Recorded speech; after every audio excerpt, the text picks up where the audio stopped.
What's up, everybody? I'm here with Arlene today, the official nutrition coach of Arsenal Strength, resident weightlifting expert, and we are here to talk to you about protein, why it's important, and why it should matter to you. So, Arlene, why is protein important? Well, Brooks, fast. It's one of those macronutrients. So, macronutrients, there are three of them: protein, carbs, and fat. Generally, protein is the one that people usually lack most of because it's not something they consider. Most people are worried about their carbs and their fats to minimize those to achieve their goals. However, protein is very important in helping you build that muscle. So, you're putting a lot of work into the gym and you want that protein as part of your diet to help you recover and help to build that muscle. Without protein, your body can't properly recover and it can't build that muscle. Protein is also essential in tissue growth and organ growth as well. So it also plays many other important roles in your body as well as helping to build that nice lean muscle. Sure, and I think it's one of those one of those nutrients you touched on that people necessarily don't always consider, like even when they're reading the back of like a label, right? Unless there's somebody who's like been around fitness for a while, like how much protein this had, like that might be one of the first things that somebody checks off, whether it's a snack or a meal. But why is it such a struggle for most people to get an adequate amount of protein? I mean, I guess before we go there, like what's a good rule of thumb for the amount of protein that somebody should be getting in on a daily basis, just like if it was just like general population, like no real specific goals? General population should be consuming between zero point 0.8 grams to 1 gram of body weight. So, for example, if you weigh 150 pounds, your maximum would be 150 grams of protein. The minimum would be around 140ish, maybe give or take a few a few proteins. But generally, that's the rule of thumb. And it's difficult for people to consume that much because they don't feel satisfied with just protein. They want to add carbs and fat to feel satisfied. But you actually feel more satisfied the more protein dense your meal is. But most people struggle with protein because they think the only source is from meats, and meats is not the only source of proteins. There are many other for proteins.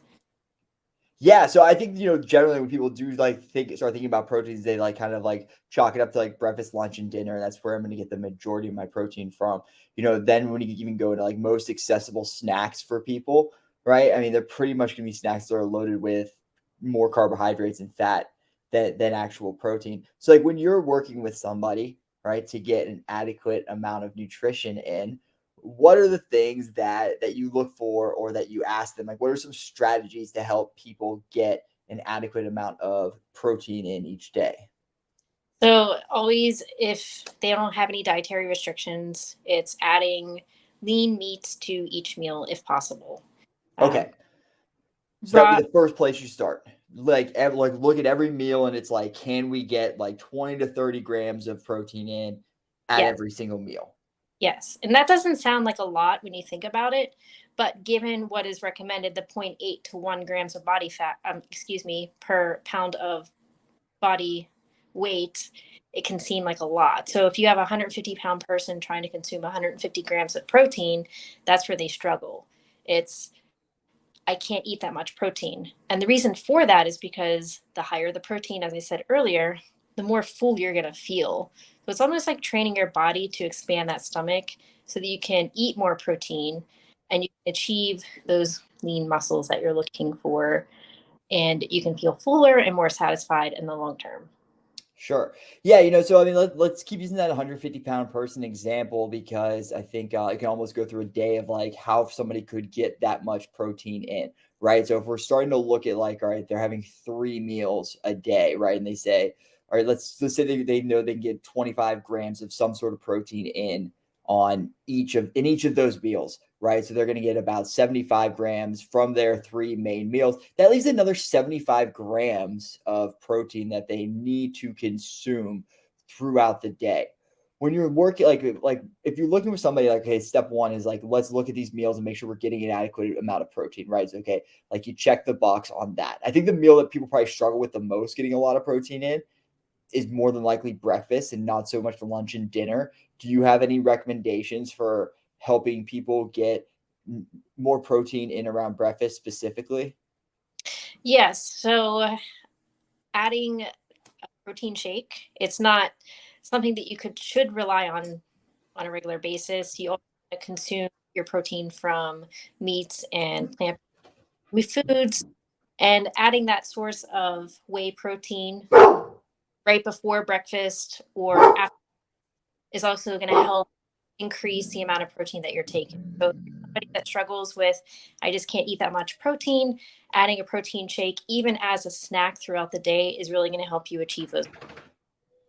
Yeah. Yeah. So having a protein shake is it's like really low hanging fruit to get something in there because, especially if you use it as a snack, right? Because like, let's just take that, like, use that as an example, like it was transitioning into snacks. Like, let's say you do find a way, like you get your 25 grams in at each meal, then you just have like let's say you do like one scoop of protein during the day. Well, it's like now you're at 100 grams, right? And there's still 50 to go. And you really haven't consumed all that much in between meals.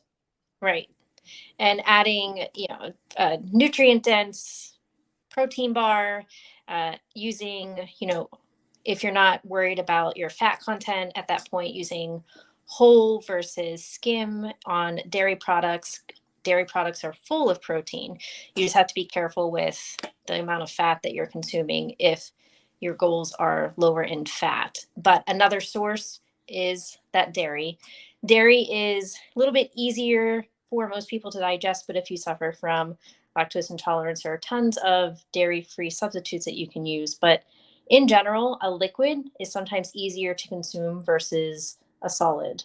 The liquid will go down a lot easier. It'll feel like you have a little bit more room to grow versus that solid. You're continuously trying to find ways to eat and you get bored and you don't know how am I going to get that other 50 grams in. So it's just a matter of trial and error. It takes a couple of weeks to develop that ability to just get comfortable with this is what I'm doing and now I can achieve those results. So other than like a protein shake or like some sort of protein bar, like what would be some good go-to snack ideas for people who want to get some more protein in? Jerky. So jerky is a very tasty go-to. Raw nuts. Again, with raw nuts, they are high in protein, high in fat, but you got to be careful with carbohydrates as well. But still a very good source of protein. Raw butter, the raw nut butter, almond butter, peanut butter, cashew butter, all of those are high in protein as well. Even Hmm. small slices of deli meat is Sure. and satisfying, but it adds up to 15-20 grams per serving of protein. So something else to consider as a small snack. Yeah. No, no, those are really good. So again, just to kind of recap, like how much somebody should be getting in. Again, we're looking at for anywhere from like zero point 0.8 to 1 gram per pound of body weight. If you can get the majority of that in during your 3 meals, that's great. Like it's gonna be very helpful for the rest of the day. If we can make some of it come from a protein shake or a bar, right? That'll really help. But then some snacks that are high in protein like deli meats, like nut butters. Was there anything else? Like even like hard boiled eggs, having those as a snack is a great option to have around. So just really anything that's going to be simple and easy for you.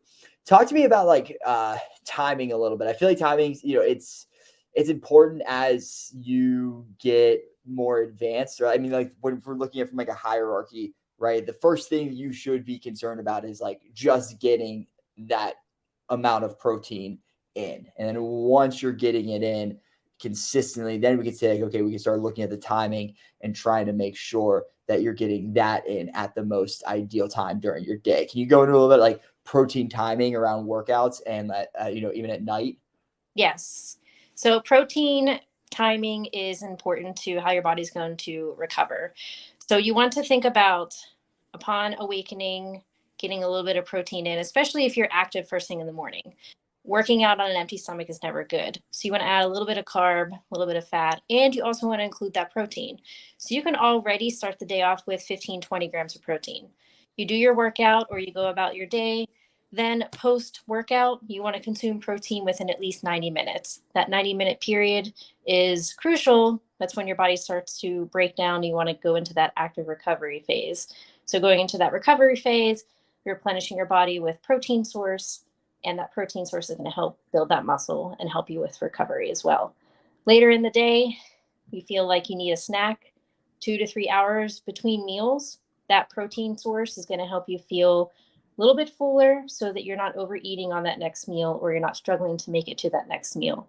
In the evenings, post bedtime, if you still have protein left over, for example, 25, 30 grams of protein left over, consuming another protein drink throughout that time is also going to be effective, as well as helping to go into that recovery phase and build that nice lean muscle. Excellent.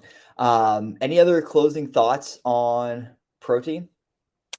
Yes. So a lot of times people are always asking, what's the difference between whey and what's the difference between casein? Just want to touch base on that quickly. From a Whey supplement stand, like just from a supplement standpoint? Yes. So whey protein is a little bit easier to digest. It does digest a lot faster than casein.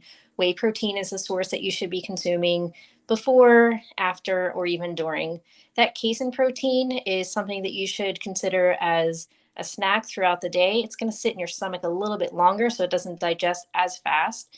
And it's also something that you can consider taking at night right before bed, so that your body can have a chance to even recover even more, adding that casein protein.